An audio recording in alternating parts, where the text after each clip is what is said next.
The art of doing business and the business of doing art.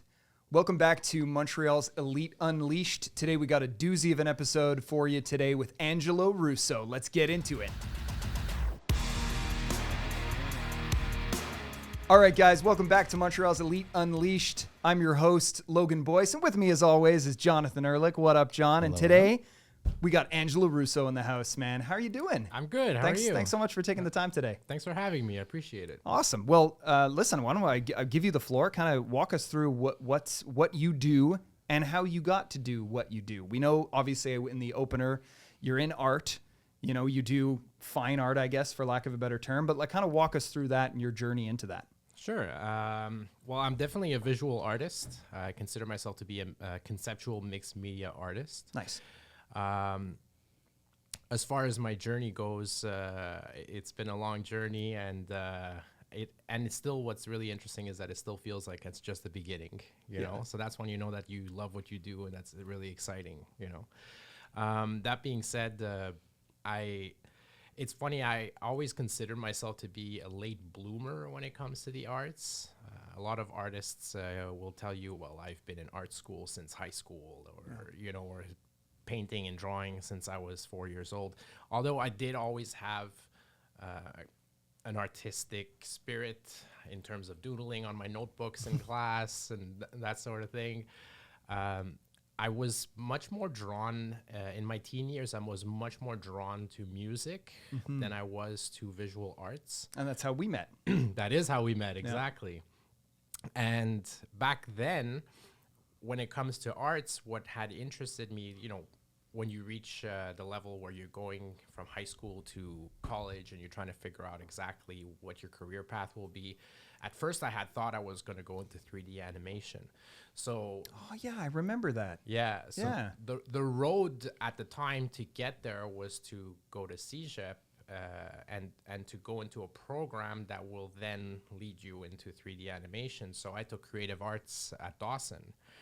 And at the time, creative arts, what was really interesting about the program is that it really gave you a flavor of all things arts. They would give you a painting class, a drawing class, a film class, a computer animation, or digital art class, just a little bit of everything. So you become a bit of a jack of all trades, but a master of none. Yeah, fair enough. Yeah. So you end up buying like things for all your classes, and as it so happens, I had art, like painting supplies, and I had some clay from my sculpting class, and so on and so forth.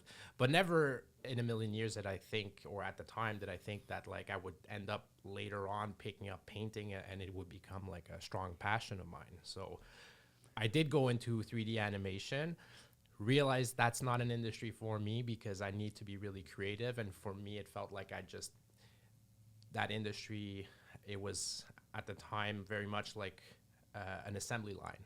It's like you're either just a modeler, or either you just do textures, or you just do animation, but you do what the project requires of you, and that's it. You're a cog in the machine. A little bit, yeah, in the sense that like I had gone into it with this vision that I would create these 3D worlds out of my imagination, and I would present it as a project. You know? when we were kids, because you had helped us with our band. So for those of you who don't know about our metal band. The best metal band of all time. Shock Therapy. But the stuff that you were pulling out, because you had helped us with everything, like the stuff that you were creating, it was like magic. Like people didn't create stuff like that at that time. People didn't have access to like AI to make a logo for you. You made our logos, and you created all of the art in the stuff. And it was just like, that was magic. Yeah, I had designed your EP album cover. That's right. Sleeve. For a few of them. But that's it. I was putting to use some of the Photoshop skills I had learned in school. Right. So I'm like, here's what I could kind of come up with, you know. And it was the challenge for me, but I still had that creative liberty, you know. I knew the type of music you guys were making. And I had an idea of what you wanted, like in terms of, you had a song called Wasteland, so I'm going to make it kind of look like a wasteland. But I still had some creative freedom in terms of color palette or the imagery that I want to use. And Now, were you shooting in your mind? Were you thinking that you were going to be designing more on the video game side or more on the visual effects of movies? Like when you first got into that, obviously you didn't continue down that path. But what was the desired outcome when you started? At first, it was really more geared towards movies. Okay. I would say more than video games. Yeah, gotcha. Because video games back then weren't the same level as true. they are today. Yeah. And there was back, we're going back 20 years plus at this point. So It wasn't just like Unreal Engine, like everything's already. Yeah. it did exist back then. It did, but Okay. there was definitely a gap between video game graphics and, for example, something like Finding Nemo. Yeah. Oh, yeah. Which like was Pixar kind of. way more advanced than what you would find in video games. So I was definitely attracted to the aesthetic quality of the higher end animation. And that's the cogs, right? That's like texture, and like people focus on each little piece. People are. Exactly. So you'll have, like, for example, you have an illustrator that will, we're talking about Finding Nemo, but Yeah. we'll have an illustrator that will already have illustrated what Nemo's supposed to look like and what Dory's supposed to look like, right? And so you just have to model that. If you're a modeler, it's like sculpting on a computer. Okay. You just model it and you have to get it as close to reality as possible. Or if you're someone who does only texturing, then basically all you're doing is you're creating that texture, and it has to be as close to the original design as was intended. So you're really segmented, and your creativity is like just that little limit of creativity. Yeah, and when you look at it, makes complete sense in that it works that way, because you can't be a specialist in everything, you know? So everyone, like, and not only that, but it's teams of people that work on that. Yeah. It's not just one individual that does the whole thing, right? But at the time I was unaware. Yeah, of so course. in my head, I'm like, I'm going to create these worlds and they're going to be awesome, and I'm going to build everything from scratch. Yeah. And then reality sets in. You're like, I'm just going to paint. Yeah. I'm like, yeah, you know what? I'll create my own worlds on canvas, you know.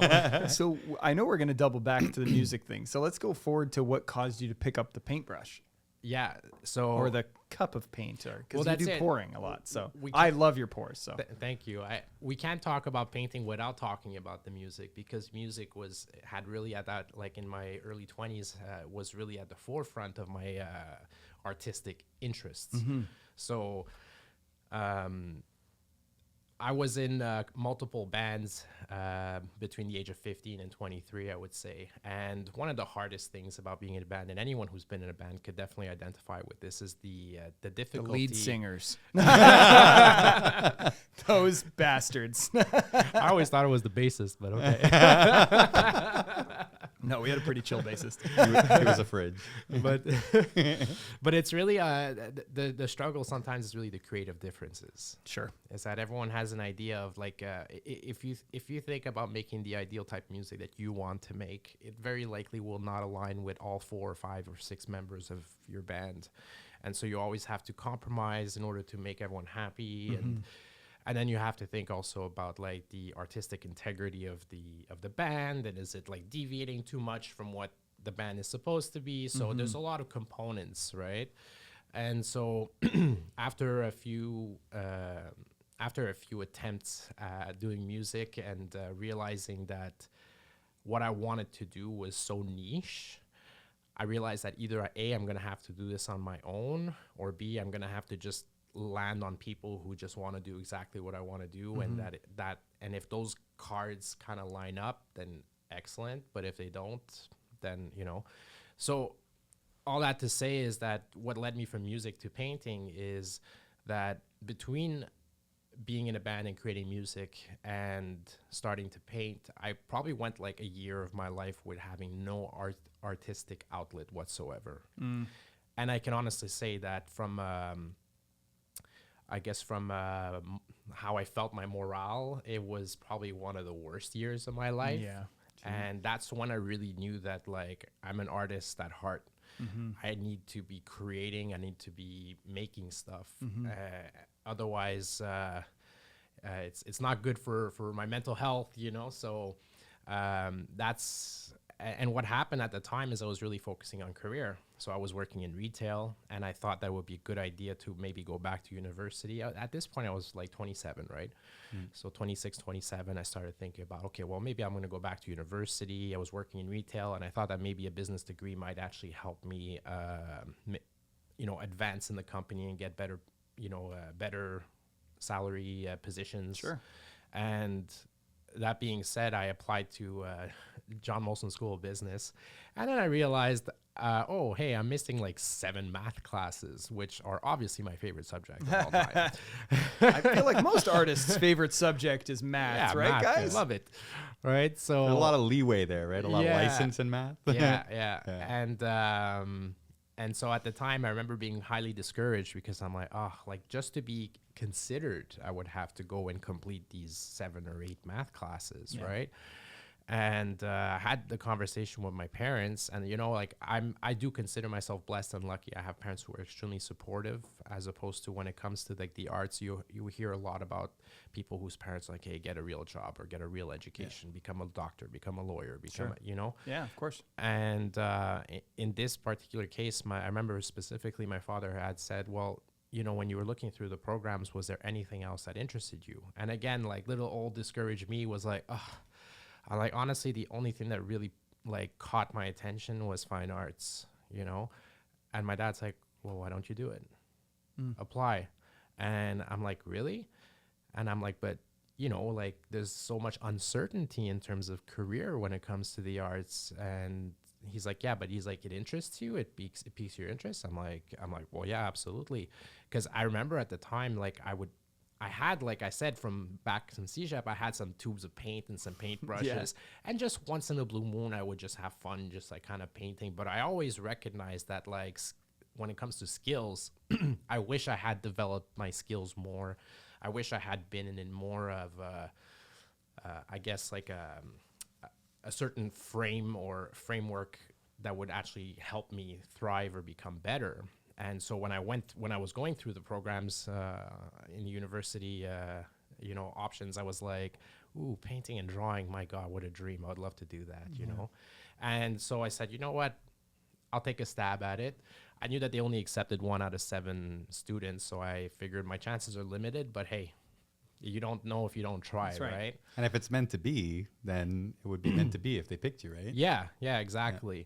And so I put my all into, because you had to put together a portfolio, right? I put my all. And at the time, like now it might be like a little bit less impressive, but like I said, like 15 years ago, I put it together like a magazine form, my portfolio. Cool. So I submitted a magazine, and I didn't have that background in fine arts and painting. So I had to kind of rely more on my digital art to kind of showcase what I could do, right? Yeah. So I had like a magazine that showed like some of the 3D animation stuff that I had done, some of the Photoshop work that I have done. I did have some drawings, I did have some paintings to show, but not a whole lot. But I think the presentation was probably like where the effort came in, because I did get accepted. Nice. And so I felt like, oh my God, like, and yeah. So I went into it, excuse me, I went into it really feeling like I was going there. I was going to continue my career in retail and so on, but I went into it thinking all I'm going to university for is just to become better at a hobby that I already enjoy. Yeah. That's it, with zero expectations. And by the second or third year, I was hooked. I was like, I love this. I want to do this for the rest of my life. That's awesome. Yeah. So that's basically how I transitioned, I guess, from music to from putting down the mic and picking up the paintbrush. Yeah. So one of the things that I always want to ask people who are successful in the arts is, how important do you think that base skill set is? So I as you know, my family's got a pretty good background in music, and I actually have a problem when somebody's too good at singing, especially when they're delivering things that aren't classical or operatic songs. I'm always like, man, can you put a little, put some mustard on that? You know what I mean? Like, come on. And when somebody's too classically trained, I feel like sometimes it can ruin it. So I'm wondering, in the arts, how important do you think that base level classic training is? I love that you brought that up, actually, because for a couple of reasons. Before I get into how important it is in the arts, I also want to highlight what you said about music, because in the last couple of years, I recently got back into music after 15 years of my guitar collecting dust, right? Yeah. And I have a friend of mine who is like, when it comes to music, he's incredible in terms of theory. He went to school. He's a guitar teacher. He is my reference. I started learning how to use Ableton and doing music production, and he's always my fallback. Like, hey, I'm stuck with this, or what would you do to fix that? And he's always helping me. And and anytime I show him some of my original stuff that I'm working on, I always feel a little bit shy to do that, because I know how trained he is. Yeah. That I know he's gonna pick up on. And when it comes to music, I am like self-taught. I create music based on feeling and intuition. Okay, I don't know the rules, or like, I mean, I'm learning some of them as I go along, but not like on a deep theoretical level. So I'm always a little bit embarrassed or shy about kind of showing him, because I'm like, he's gonna be like, oh, it's so basic, right? Yeah. But I actually communicated that to him at some point, and I said, I'm like, you must be looking at this like this is so like simplistic. And he said something to me that marked me, is that he's like, yeah, but he's like, I struggle when it comes to creativity. He's like, I look up to you when it comes to creativity. He's like, because I know all the rules. I am so constantly locked into, I can't do this. I'm not supposed to be doing this. And he's like, and you know what? When it comes to the rules of music,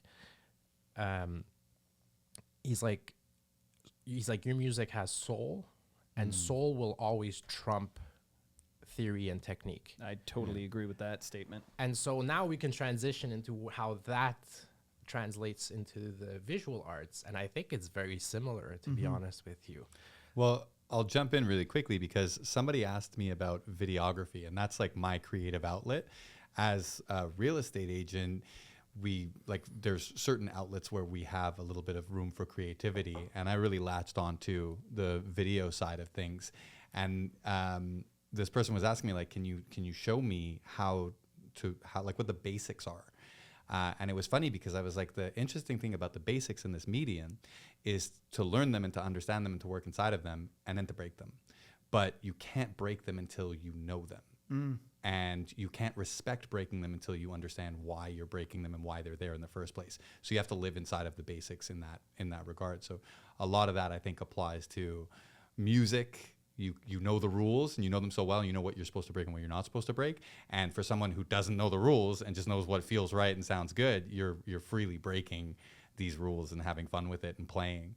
So yeah, it's only recently that I felt comfortable enough to play and actually get to break things. I'm like, I'm not supposed to do this with the exposure, because then things are gonna be blown out. But that doesn't matter. That's not what you're looking at. You're looking at this. You're using it for this purpose. Blow it out. Doesn't matter. So yeah, sorry, I'll let you. No, it's perfect. And you raised a really good point. And I think that while I'm saying what I'm saying about like not knowing theory, and whether it be music or visual arts, I think it's important not to take away the value that comes with learning the rules and learning the theory as well. I fight with my mom about this all the time, actually, because she's obviously classically trained as you know. So she went through the Montreal Museum of Fine Arts through scholarship with her fine art, and she was doing mostly painting on silk. And but she's incredibly classically trained. So she struggles sometimes when I show her pieces like Sticky Peaches or anything like that. She's like, I love the expression, but you know what I mean? Yeah. So it's always that thing that I balance, because then I see like very classically trained singers try and sing a rock song, and they just it sounds like shit. Yeah. Like any way you slice it, it sounds bad. Too clean. It's way too clean, because they're like, oh, I'm not supposed to shrill the voice. I'm not supposed to push a little bit and have a little rasp. Ooh, that's not good. So I think the balance is what John was saying, where it's like you're good enough where you know the rules so that you can intentionally break them, but then you also need the creativity and the inspiration to know when. To not let the rules put you in a box exactly. so that you can't be creative. So That's right. Your story was perfect with the gentleman who can't break the rules because Yeah. they're the rules. Yeah. but you see, at the same time, I always consider myself to be a student of life. If I'm passionate about a subject, whether it be music, whether it be art, I can't afford, or I don't want to ever stop learning. Of course not. So it's not because I consider myself, when it comes to music, that I consider myself to be a self-taught or a intuition-based musician, that I'm not going to take some time to do some research and learn maybe about frequencies or, proper mixing or, or learning maybe chord progressions or the theory. Like, it doesn't mean I'm not going to learn it, but I think that there's some truth also about, like, if you spend too much of your time, especially your earlier years, in the context of an institution that's constantly like pushing the rules upon you, that you kind of end up coming out of it like a little bit, very rigid. Very rigid and not really open-minded to anything that falls out of that box, right? And so I think it's important also to kind of be humble. I mean, like, when you're talking about Sticky Peaches and it being expressive and so on and so forth, then the same thing could be said about music. You could take people who are classically trained and say, oh my God, their technique, their pitch is like flawless. Everything is fantastic. But when you look at what reaches the masses, a lot of the music that really reaches like on a large level, and it's music that's relatable, that people even lyrically can relate to the songs, and it kind of tugs at their heartstrings, right? 100%. And so that music will always have a wider reach than something that is just classically perfect, Right.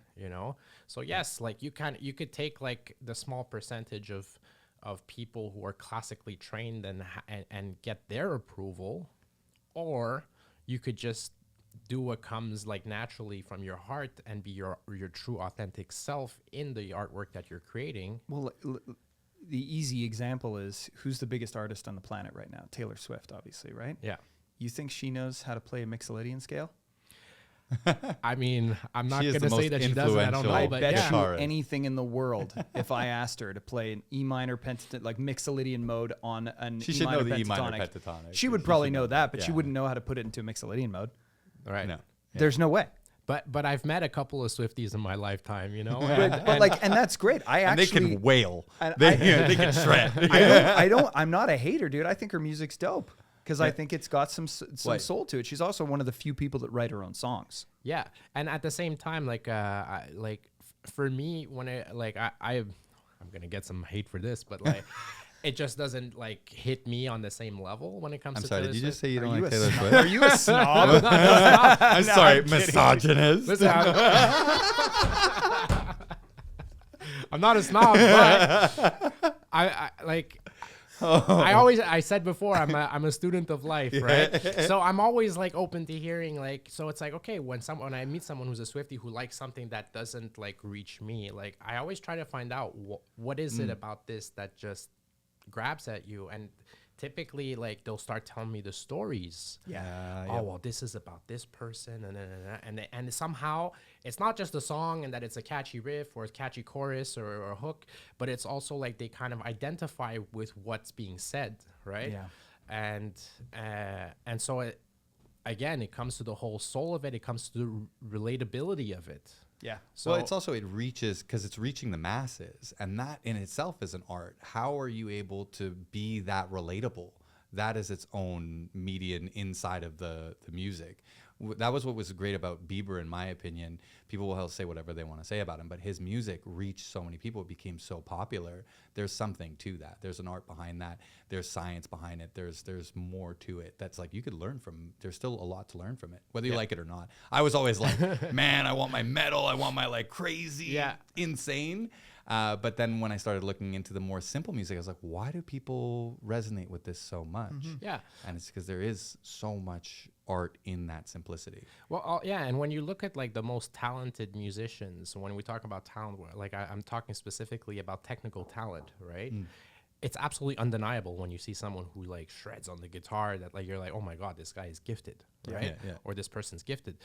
But when you look at the crowd that attends those concerts, they're all musicians as well. Yeah, so true. they all understand the different time signatures and the complexity and the skill that goes into doing that. Literally, if you've the guitarist for Intervals, do you know that band, Intervals? I believe so. So he started playing guitar on YouTube, and now he's selling out like large venues where if he stops playing the guitar, the entire audience of 5,000, 10,000, whatever people will sing the guitar riff.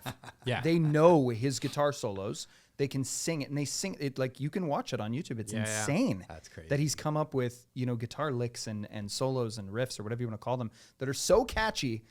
It's like a lead vocal line. Yeah. It's insane. But you're so right, because obviously everybody there to be able to do that has to have some kind of musical prowess. Yeah, exactly. So that's it. I think it's when it comes to like if we kind of go back to like the subject of being classically trained and kind of sticking within the rules and or not, whether it be music or art.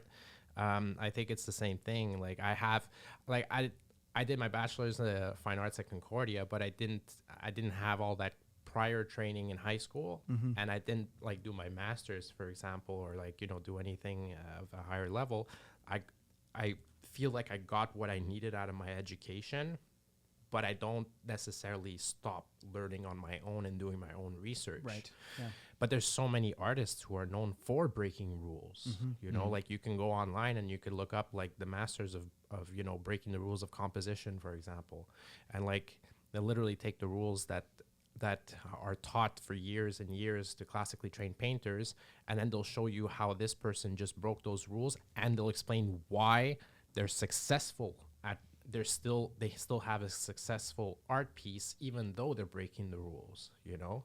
So I think when it comes to receiving art too, I think it's important to remain not only humble but open-minded to the possibility of more. I mean, art, by definition, art it just means it's a form of expression, So how much are you really expressing if you're constantly keeping yourself within the confines of a frame?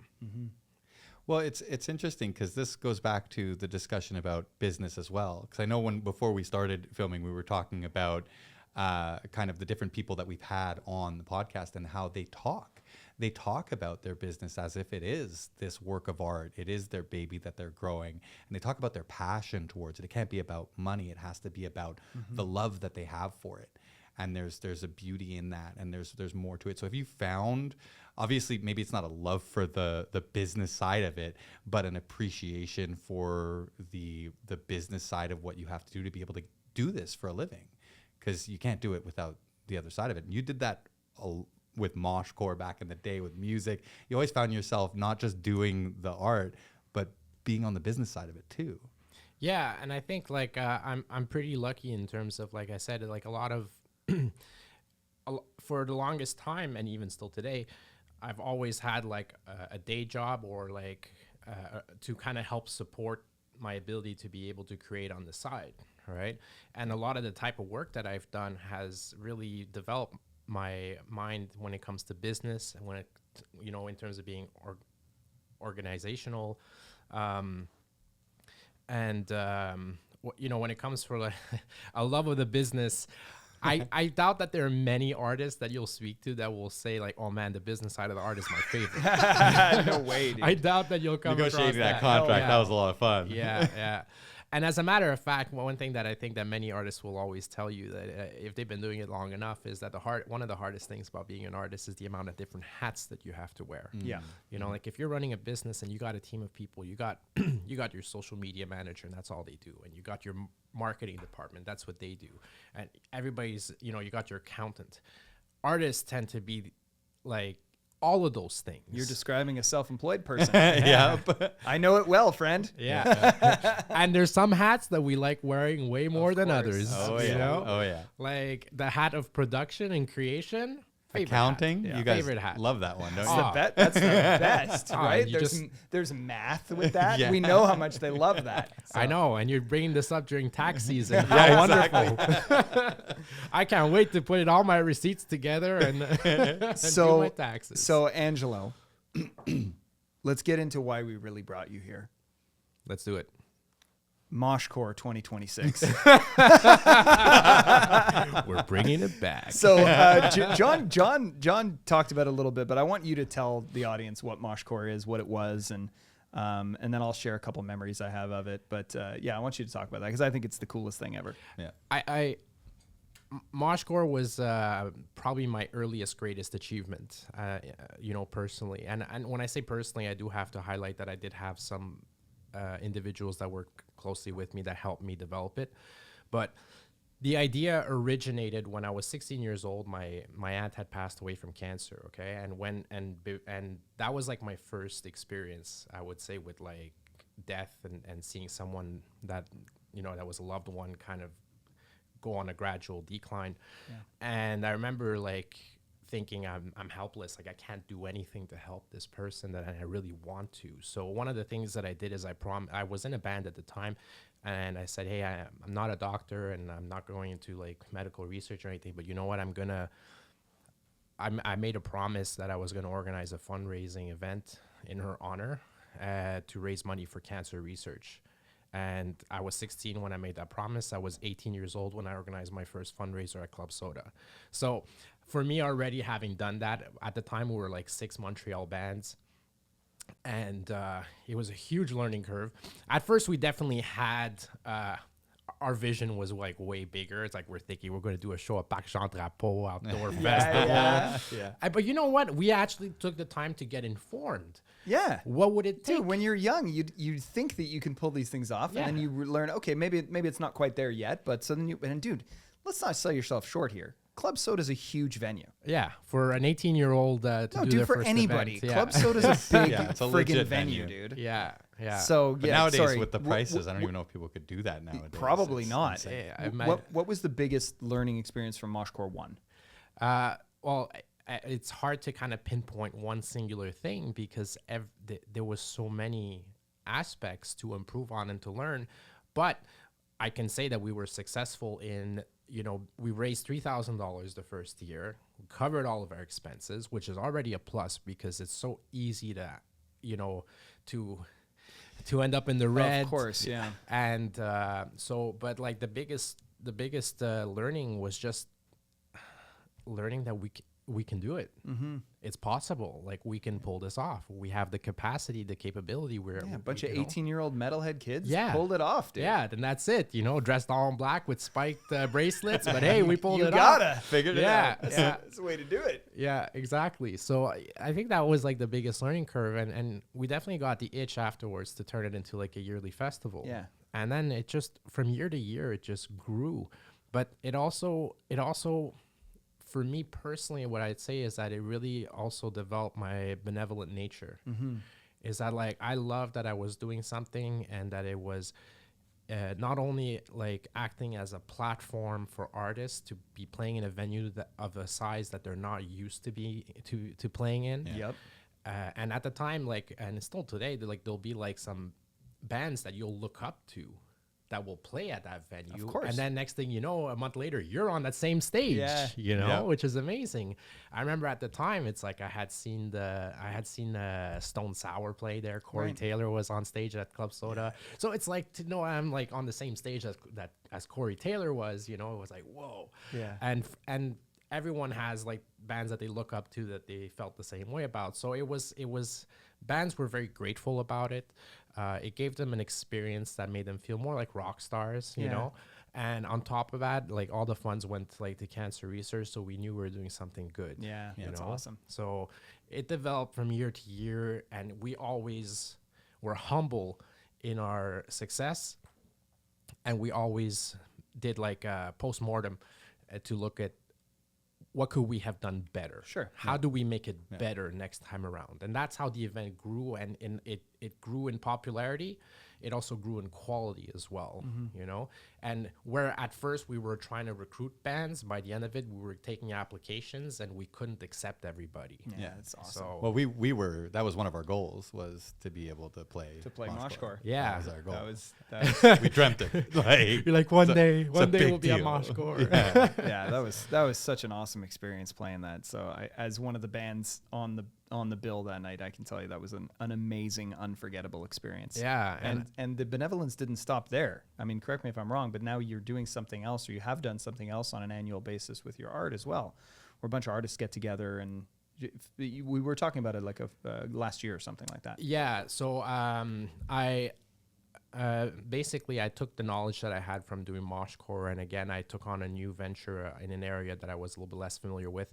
Between doing Moshcore and the event that I'm going to tell you about in just a moment, I had really gotten into, like, you know, like I said, I became very passionate about the arts, and so I did something like very different. I worked with a company from Los Angeles that had a model, and I organized in 1 year. I did 6 events that were multidisciplinary art shows, and for silly people like me that don't know what that means, that just means different mediums. That means different mediums. So in one night you'll buy a ticket, and in one night you'll have let's say 20 visual artists with, like, you'll go to a venue like, let's say La Tulipe, or like even like Club Soda. Okay. And when you walk in, there'll be like fences with like artworks everywhere. They'll have like live tattooing on site. Sick. But on stage, you'll have like a fashion show on one point. Then you'll have bands playing at another point. Oh, that's like, so cool. Yeah, so multidisciplinary art show. We'll have like, and we even had like film projections. So a guy would set up a projector, you put on headphones, and you watch like a short film, you know? Yeah. So, very cool. You know, I had done that. But like I said, I was working under the umbrella of a company based out of Los Angeles and following their model. And it wasn't necessarily it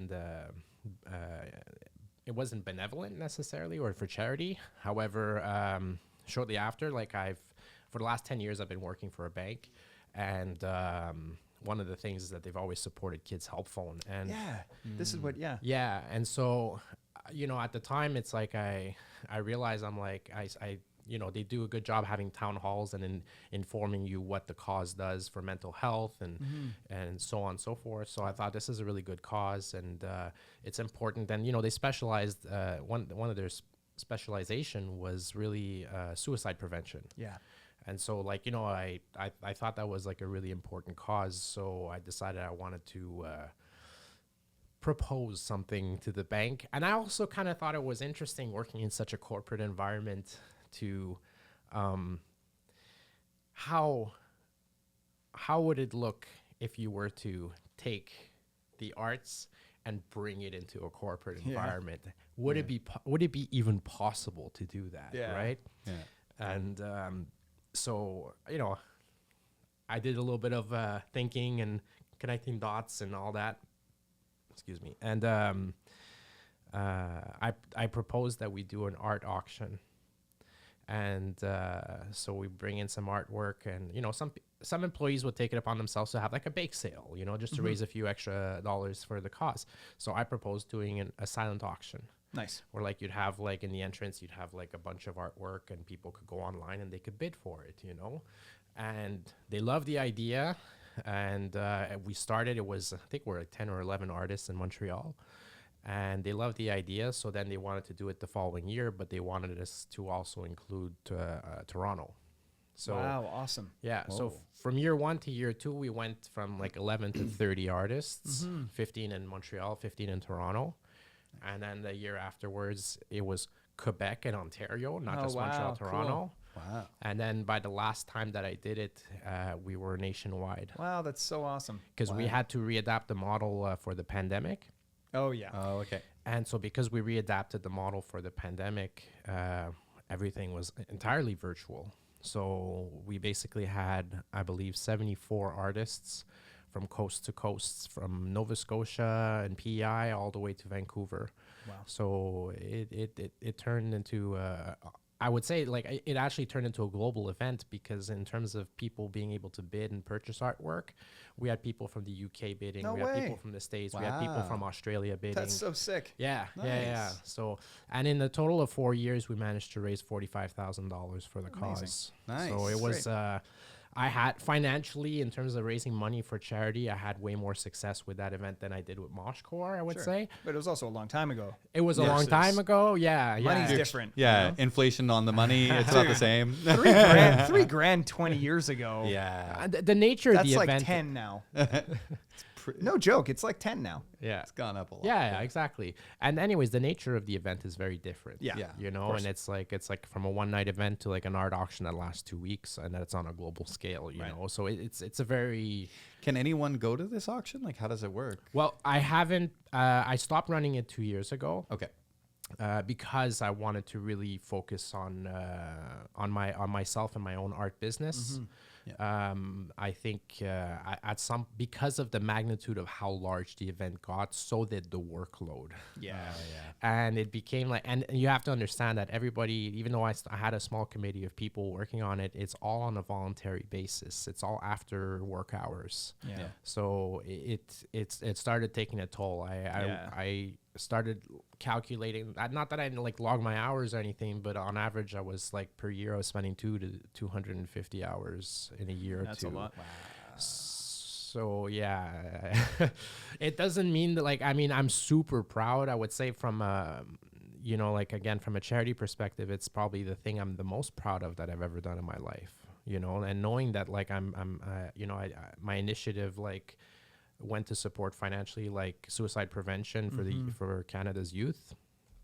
It definitely saved some lives. Like, it's good to know. And some kids' lives too. Exactly. Yeah. So I mean, so Moshcore, you made some kids' lives. Also raised a ton of money. You changed some kids' lives with the next one. So I think that's awesome, man. Yeah. So let's talk Moshcore 2026.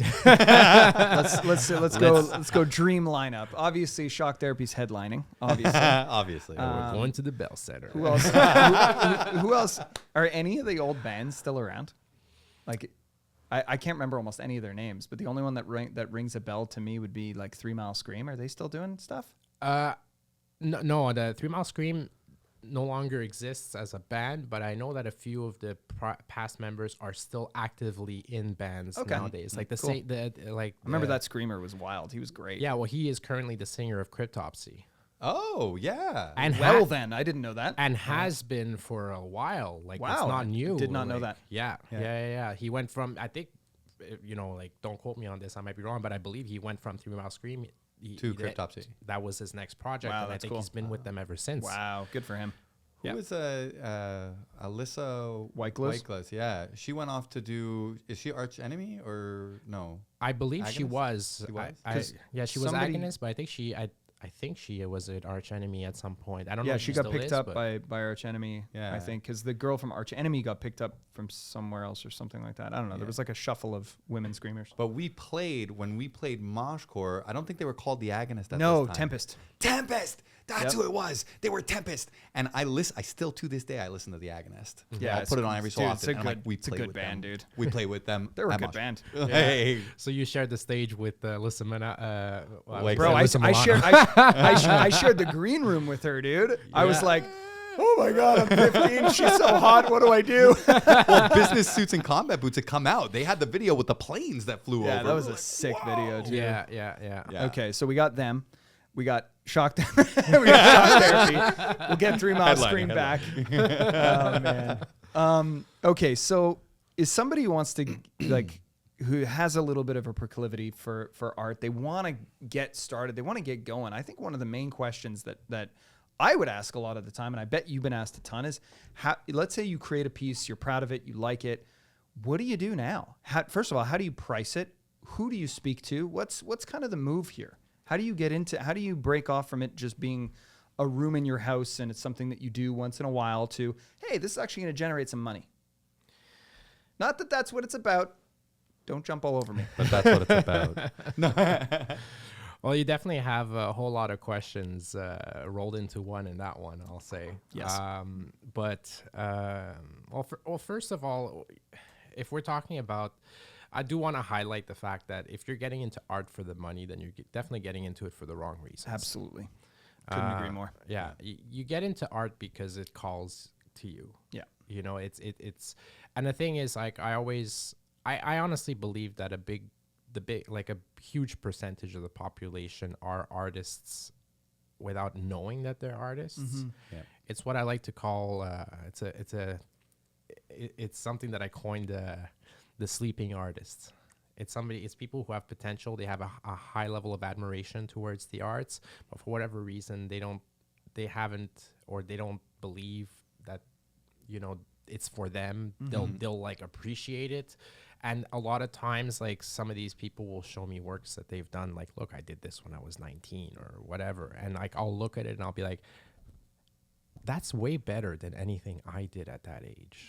So like, if you're looking at me and you're like, wow, like, you don't realize that you have potential that you're not cultivating, So that being said, I think that medium is super important, is to like find something that like you become borderline obsessed or addicted to, that you're just like, wow, I just can't get enough. So if, and in the arts, it could be, you could be a writer, you could be into dance, you could be into like music or visual arts or film or whatever it is, but you won't know until you try, right? Yeah. So that being said, like, if we're going back to visual arts and we're talking about people who do visual arts and how do you kind of, how do you get into it or transition from, hobby to business. Yeah. The first thing I would say is like, register yourself as a small business, because if you don't register yourself as a small business, then it's like you can't expense all of your supplies and all of the expenses that come. Art is an expensive hobby. Yeah. Oh yeah. Oh yeah. It's expensive. And even if you're a musician or whatever, but like for visual arts, man, like I can't walk into a Michael's I can't. Like I stay away from walking into art stores, or I'll go straight to this is what I need, and like don't look, just look to the cash and walk out, because I could so easily get carried away.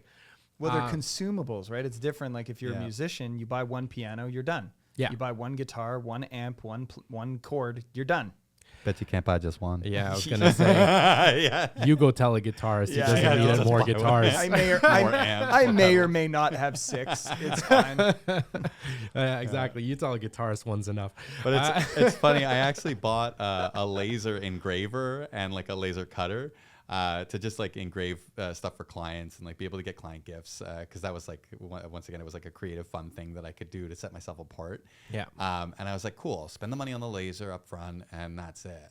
No, Michael's, it is expensive. Holy cow, a sheet of acrylic and this wood costs so much money. Yeah. All of these things have a cost that you don't realize, like, holy cow. And then I could paint. I'm not using fancy paint, but if you have to spray paint something, like, it costs a lot of money. Yeah. So I can only imagine when you're dealing with actual paint, good quality canvases, like that's a cost. Oh, absolutely. So register the business. Yeah, I'd say register the business first of all, so that you can actually deduct the expenses. Yeah.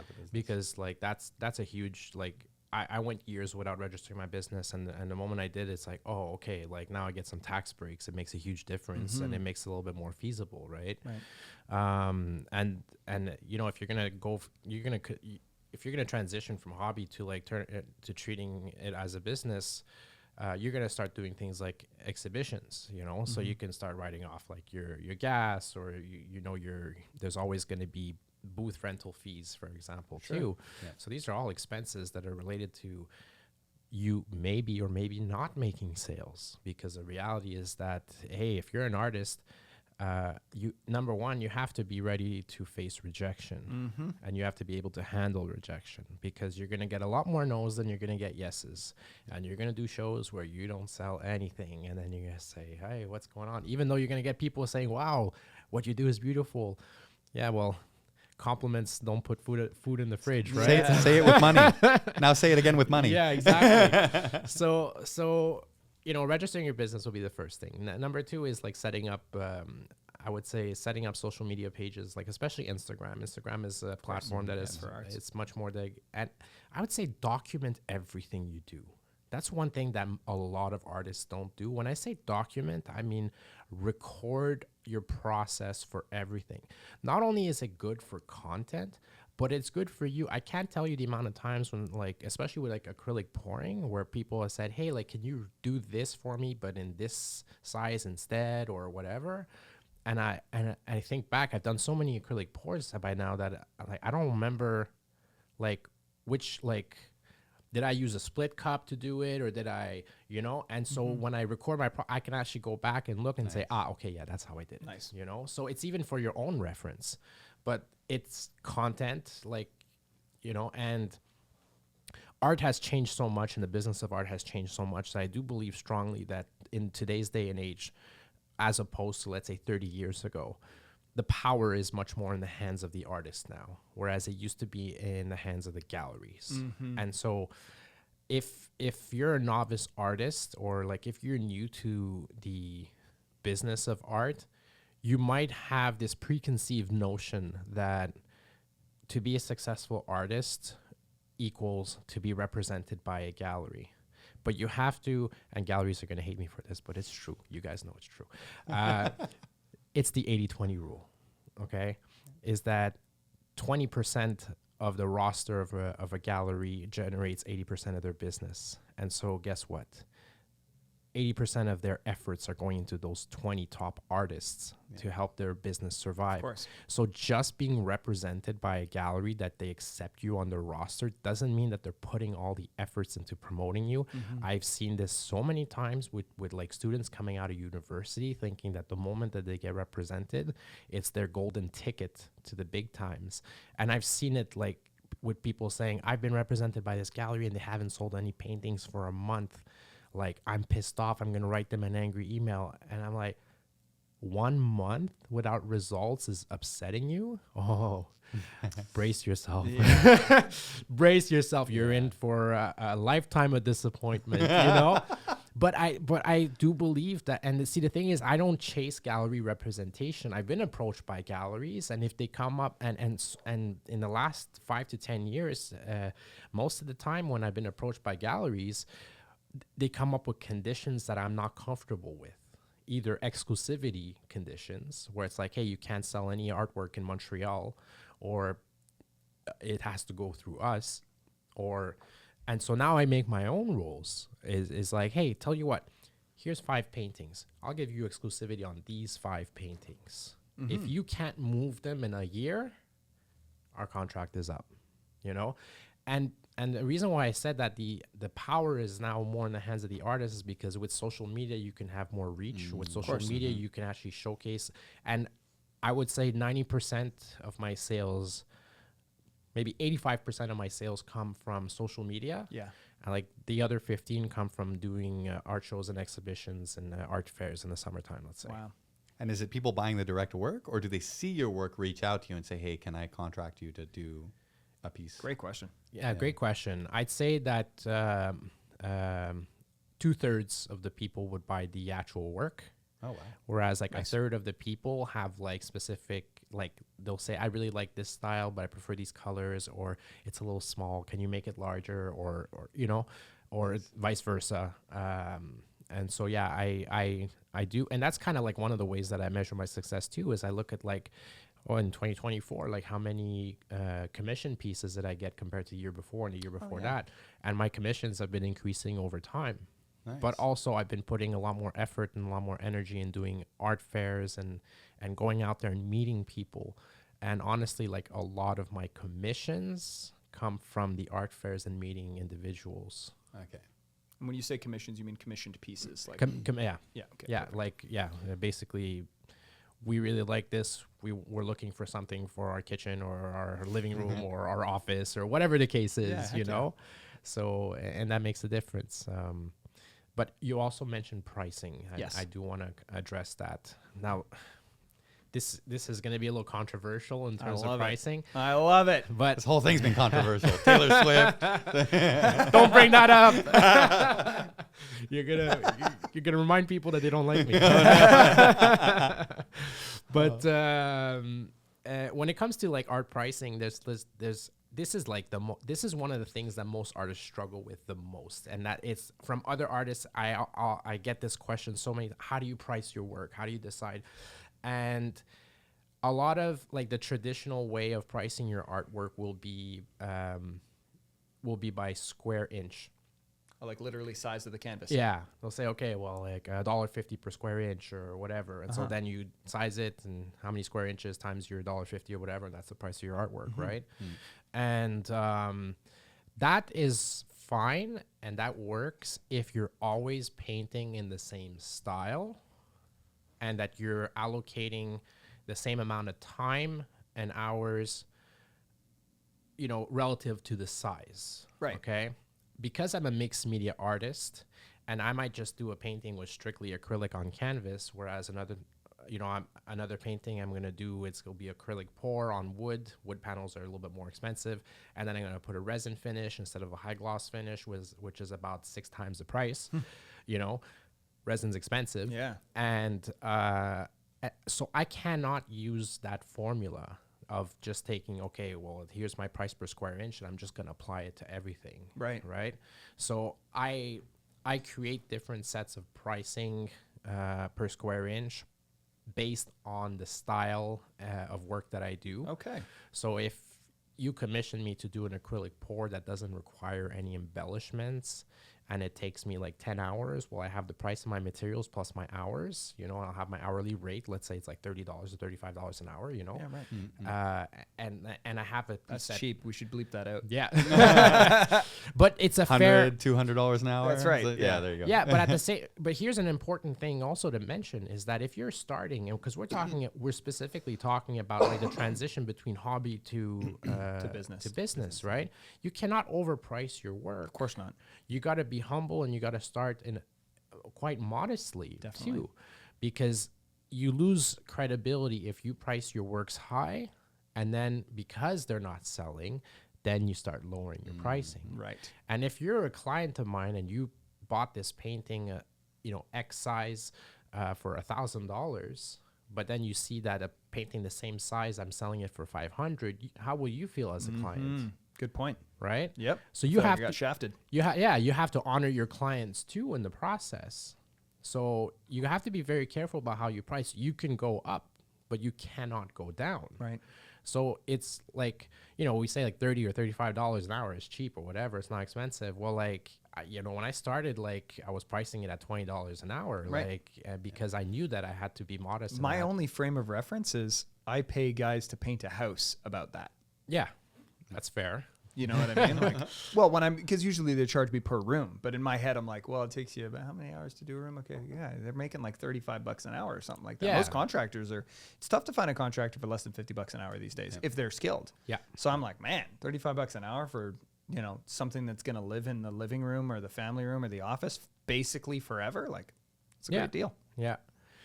And then there's also like, the subject of doing reproductions and so on. So if I have a piece that has like a open series versus limited edition, for example. And what would be the difference there? What do you mean? The difference is like I have an original piece and I'm going to make... Is this a pour? Just so I understand, are we talking about acrylic pours right now? Oh, I'm just talking... Well, I'm not even talking about acrylic pouring. I'm just talking in general for any artist. Okay. Like whether you're doing figurative work or you're doing whatever, To be honest with you, most of my acrylic pours are one of a kind. It's very rare that I'll ever do any reproductions for acrylic pours. You can have it scanned, but I mean... Oh, okay, I got it. The thing about an acrylic pour is that a lot of the magic comes from having that resin finish because it brings out the colors, and you can never really do that on print. Yeah. Yeah, but because I'm a mixed media artist and I don't only do acrylic pours, there's other types of artwork that I do where I will do prints, Yeah. But as a generalization, like the difference between limited edition and open edition is that if I do a painting and, just for the heck of it, we'll say it's $1,000 for the original, right? A limited edition will be like, I'm going to do a run of 25 prints and I'm committing to never, ever, ever print any other ones after those 25. So there's still rarity in those prints. Yeah. And then typically like the benchmark is about a third of the price of the original. So let's say $350 for the prints, whereas $1,000 for the painting. Okay. Right. And there's only 25 of them. Open edition means that like you can print as many and unlimited, but then the price is lower, What's the rule of thumb on that if it's open? Well, if it's open, then typically, depending on the size of the print, but typically, like if you go to art fairs, you'll see this a lot. You'll see like prints that are about, the size of a loose leaf, like an 8.5 by 11, or maybe a little bit bigger. And typically, people will sell them anywhere between, $20 to $50. Okay. So it's more affordable. Yeah. So it's a way for people to kind of support you, and it helps you cover your booth rental fees, for example, your gas and stuff like yeah. that. Sure. It's So a nice, easy thing to be able to sell. People don't have to shell out hundreds. They just, exactly, "Hey, I got this thing." Yeah. But you have to be selective on which works you choose to do open series for, That makes sense. because then again, you have that client that's going to buy the original for $1,000, knowing that he can get a copy for $25. You know, so it's a little touchy. So you have to kind of, you know, I'd say pick a few that you want as a way to kind of support like some of your expenses, because, you know, the profit margins are quite good on open series prints, but also the quality of the paper will not be the same as limited edition. A limited edition print, you'll probably do it like on a much higher grade quality paper, more archival, and so on. So, yeah. So in general, how do you, as an artist and somebody that, you know, has a, you know, a day-to-day kind of job, your art is obviously doing extremely well. You could probably make a solid argument that you don't need the job anymore. But what the question that I have for you is, you just went through a bunch of business acumen stuff with us right now. So how do you, as like in your soul, remember that soul that was hurting when you took the year off of art? Yeah. How does that soul reconcile the balance between business and art? Very good question. So I think one of the key elements is not to get lost in the mindset of what is trending and what will sell. Mm-hmm. Because then you're literally just creating art for the money, Right. and not to fuel or to feed your soul, you know. Yeah. And your desire to create has to remain authentic and genuine. Mm-hmm. And so I do think, and I see that there are a lot of artists who get lost and a little bit trapped in the, what's popular now, or what will sell. And even though I make artworks that, let's say, this series might sell better than this other one, I don't allow myself to be guided by the numbers, and when it comes to innovation, and when it comes to my, you know, evolution as an artist. I think authenticity and the genuine nature of the artwork that you create will also come through when you have conversations with people. And I honestly believe that half or a percentage of the reason why people purchase artwork off you is, yes, they're attracted to your artwork. That's what brought them to you in the first place. But then speaking to you, it's also you. It goes back to the idea of you are your product. Mm-hmm. And like I have had this experience before where I have a conversation with someone at an art fair, and like it was last year in Kingston. This gentleman, like, we had this chat, and he's like, you know, yeah, he was there with his mother, and like his mother was Persian. She didn't speak much English, but like I knew a few Persian words, so I started speaking in Farsi, you know. And like she was like, oh, you know, and we had this chat. It was super nice and everything. And he's like, you know, I can't walk away. He's like, you're such a good person. He's like, I can't walk away without buying something. He's like, I need to support you, you know. And that's a beautiful thing. And I think that, you know, it's being your authentic self. If I was there and I was just a marketer and I'm just having conversations with people to try to incite them to sell, you know, and I've been told, like, you know, I've been told by my mom before, like, hey, you gotta be pushier, you got, you know. I'm like, no, I'm like, I want people to want to buy my artwork. I don't want them to feel like they're being pressured into a corner, into, you know, like, support me if you genuinely want to support me, because I am creating because I genuinely want to create, you know. So I think it's important not to get lost in the trends of this will sell, so therefore I'm making that, you know. Is there like a little bit of an influence to learn that, though, to be like, hey, this is trending right now, this is kind of cool, how can I incorporate a bit of that in what I'm doing? Or is it like that's a slippery slope you're just gonna end up doing? Like, no, I don't think it's a slippery slope, because I actually started learning acrylic pouring during the very beginning of the pandemic, at a time where it was like gaining speed in terms of like, and momentum in terms of popularity. And at the time where I decided I was going to learn that technique, there was already like thousands of artists doing it around the world. But I knew going into it, I am learning this and I'm going to do it just the way everybody else is doing it until I master it. And then I'm going to find ways to integrate it and make it my own. Yeah. And so like, that's when like it's been like, other than like commissions or contract works, I very rarely do strictly acrylic pours. They're always embellished and there's always something and there's always more significance. I'll wait till it dries and I'll paint something over it, you know? And so I'm always putting that touch of it that makes it mine. And so to learn something and to be a student of something, even though it's trending, and because you say, okay, I'm going to find a way to integrate it into what I'm already doing, I don't think it's a slippery slope. I think it's actually smart, you know, because you're not only learning about something that people like, but you're also saying, I'm going to find a way to integrate it into what I'm already doing, and I'm going to keep what I'm doing still authentic. Yeah. So keep your voice in it. Yeah, which exactly. Is awesome. Yeah. Nice. Angelo, thank you so much for taking the time and being with us today. How does somebody find you? How does somebody check out your artwork? And how does somebody buy your artwork? Well, there's multiple ways of doing that. So if you want to check me out, my main platform is definitely, I would say, Instagram. Yeah. So at my handle is at Angelo Russo Art. Nice. Easy. And I have my website as well. So that's russoart.ca. Nice. I'm on Facebook, facebook.com/RussoArt.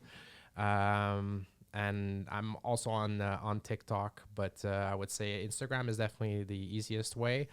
And in terms of contacting me directly through one of those platforms, I always check my DMs, and you can contact me by email. I'm very easily accessible online. Perfect. That's awesome. Stay tuned to next time where we live plan Moshcore 2026. Thanks so much for being here with us. Thank you so much for having me. It was a blast. Thanks again for tuning in to Montreal's Elite Unleashed, the podcast for hustlers looking to level up their lives. See you next time.